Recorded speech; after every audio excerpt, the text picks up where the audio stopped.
Olá, sejam todos muito bem-vindos a mais um dia do nosso plano de leitura da Bíblia.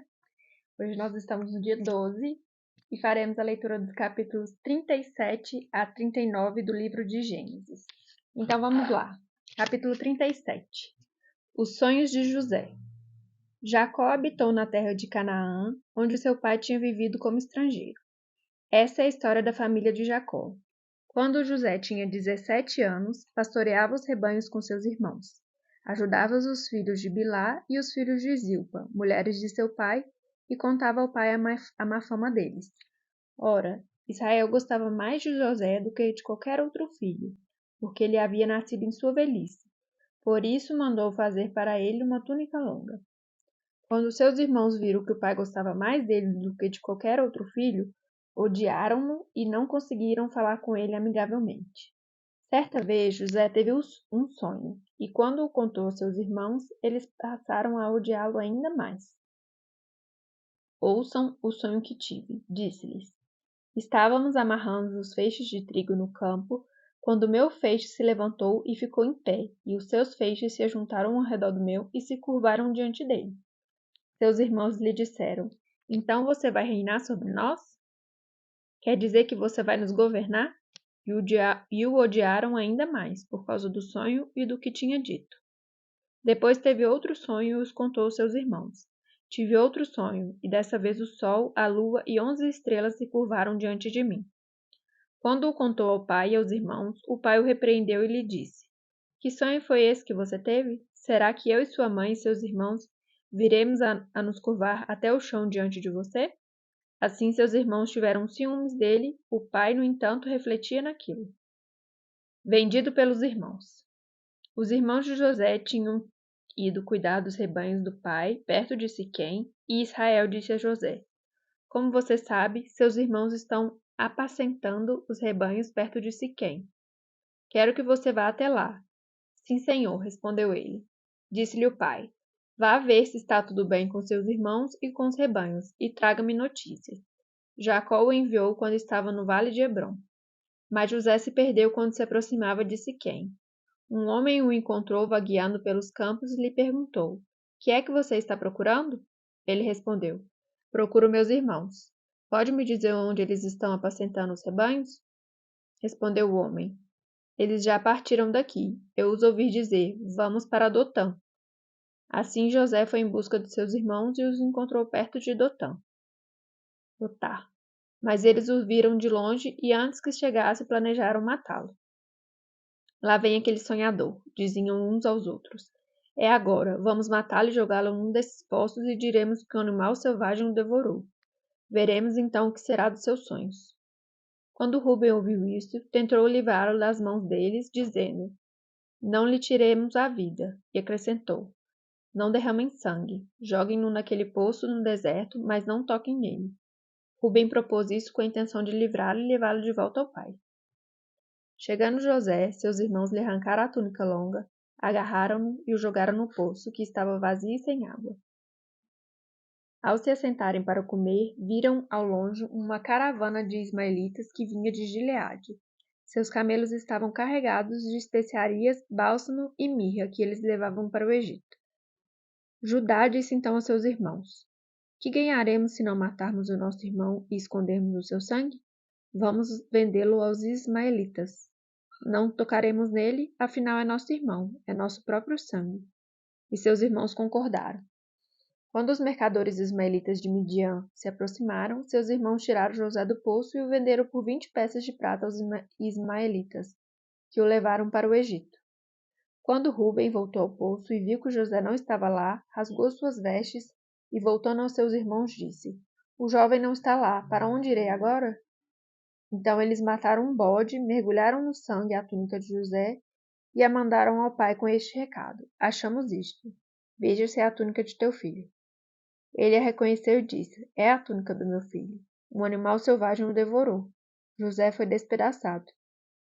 Então Jacó rasgou suas vestes, vestiu-se de pano de saco e chorou muitos dias por seu filho. Todos os seus filhos e filhas vieram consolá-lo, mas ele recusou ser consolado, dizendo: Não, chorando descerei à sepultura para junto de meu filho. E continuou a chorar por ele. Nesse meio tempo no Egito, os midianitas venderam José a Potifar, oficial do faraó e capitão da guarda. Capítulo 38. A história de Judá e Tamar. Por essa época, Judá deixou seus irmãos e passou a viver na casa de um homem de Adulão, chamado Irã. Ali Judá encontrou a filha de um cananeu chamado Suã e casou-se com ela. Ele a possuiu, ela engravidou e deu à luz a um filho, ao qual ele deu o nome de Tornou a engravidar, teve um filho e deu o nome de Onã. Quando estava em Quezibe, ela teve ainda outro filho e chamou-o de Selá. Judá escolheu uma mulher chamada Tamar para seu filho mais velho, mas o Senhor reprovou a conduta perversa de filho mais velho de Judá, e por isso o matou. Então Judá disse a Onã: Case-se com a mulher do seu irmão, cumpra as suas obrigações de cunhado para com ela e dê uma descendência a seu irmão. Mas Onã sabia que a descendência não seria sua. Assim, toda vez que possuía a mulher de seu irmão, derramava o sêmen no chão para evitar que seu irmão tivesse descendência. O Senhor reprovou o que ele fazia e por isso o matou também. Disse então Judá à sua nora Tamar: More como viúva na casa de seu pai, até que o meu filho Selá cresça, porque temia que ele viesse a morrer, como seus irmãos. Assim Tamar foi morar na casa do pai. Tempos depois, morreu a mulher de Judá, filha de Suã. Passado o luto, Judá foi ver os tosqueadores do seu rebanho em Timná com seu amigo Irã, o Adulamita. Quando foi dito a Tamar: Seu sogro está a caminho de Timnã para tosquear suas ovelhas, ela trocou suas roupas de viúva, cobriu-se com um véu para se disfarçar e foi sentar-se à entrada de Enaim, que fica no caminho de Timná. Ela fez isso porque viu que, embora Selá já fosse crescido, ela não tinha sido dada em casamento. Quando a viu, Judá pensou que fosse uma prostituta, porque ela havia encoberto o rosto. Não sabendo que era sua nora, dirigiu-se a ela à beira da estrada e disse: Venha cá, quero deitar-me com você. Ela lhe perguntou: Que você me dará para deitar-se comigo? Disse ele: Eu lhe mandarei um cabritinho do meu rebanho. E ela perguntou: Você me deixará alguma coisa como garantia até que mande? Disse Judá: Que garantia devo dar-lhe? Respondeu ela: O seu selo com cordão e o cajado que você tem na mão. Ele os entregou e a possuiu, e Tamar engravidou dele. Ela se foi, tirou o véu e tornou a vestir as roupas de viúva. Judá mandou o cabrito por meio de seu amigo Adulamita, a fim de reaver da mulher sua garantia, mas ele não a encontrou. E perguntou aos homens do lugar: Onde está a prostituta cultual que costuma ficar à beira do caminho de Enaim? Eles responderam: Aqui não há nenhuma prostituta cultual. Assim ele voltou a Judá e disse: Não a encontrei. Além disso, os homens do lugar disseram que lá não há nenhuma prostituta cultual. Disse Judá: Fique ela com o que lhe dei. Não quero que nos tornemos objeto de zombaria. Afinal de contas, mandei a ela este cabritinho, mas você não a encontrou. Cerca de 3 meses mais tarde, disseram a Judá: Sua nora Tamar prostituiu-se e na prostituição ficou grávida. Disse Judá: Traga-no para fora e queime-na viva.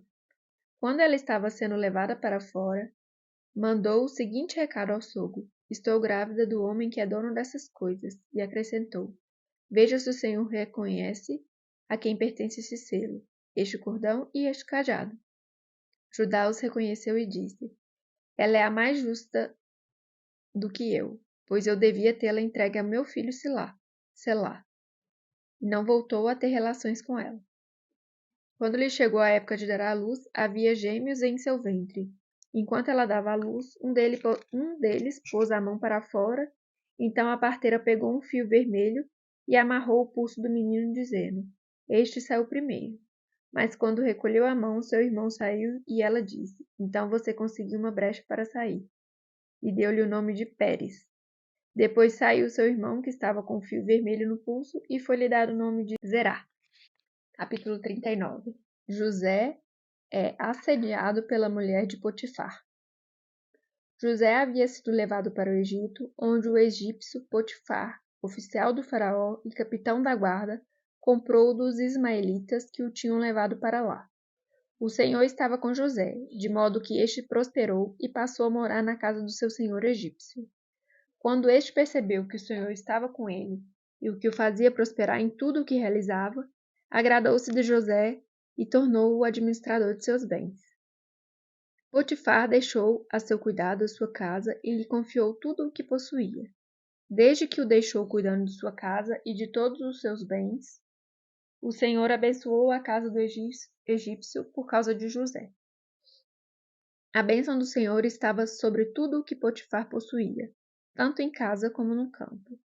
Assim deixou ele aos cuidados de José tudo o que ele tinha, e não se preocupava com coisa alguma, exceto com sua própria comida.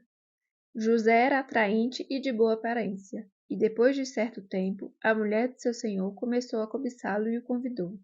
Venha, deite-se comigo. Mas ele se recusou e lhe disse, meu senhor não se preocupa com coisa alguma de sua casa, e tudo o que tem deixou aos meus cuidados. Ninguém dessa casa está acima de mim. Ele nada me negou, a não ser a senhora, porque é a mulher dele. Como poderia eu, então, cometer algo tão perverso e pecar contra Deus? Assim, embora ela insistisse com José, dia após dia, ele se recusava a deitar-se com ela e evitava ficar perto dela. Um dia ele entrou na casa para fazer suas tarefas e nenhum dos empregados ali se encontrava. Ela o agarrou pelo manto e voltou a convidá-lo. Vamos, deite-se comigo. Mas ele fugiu de casa, deixando o manto na mão dela. Quando ela viu que ao fugir ele tinha deixado o manto em sua mão, chamou os empregados e lhes disse, vejam, este hebreu nos foi trazido para nos insultar. Ele entrou aqui e tentou abusar de mim, mas eu gritei. Quando me ouviu gritar por socorro, largou seu manto ao meu lado e fugiu de casa. Ela conservou o manto consigo até que o senhor de José chegasse à casa. Então, repetiu-lhe a história.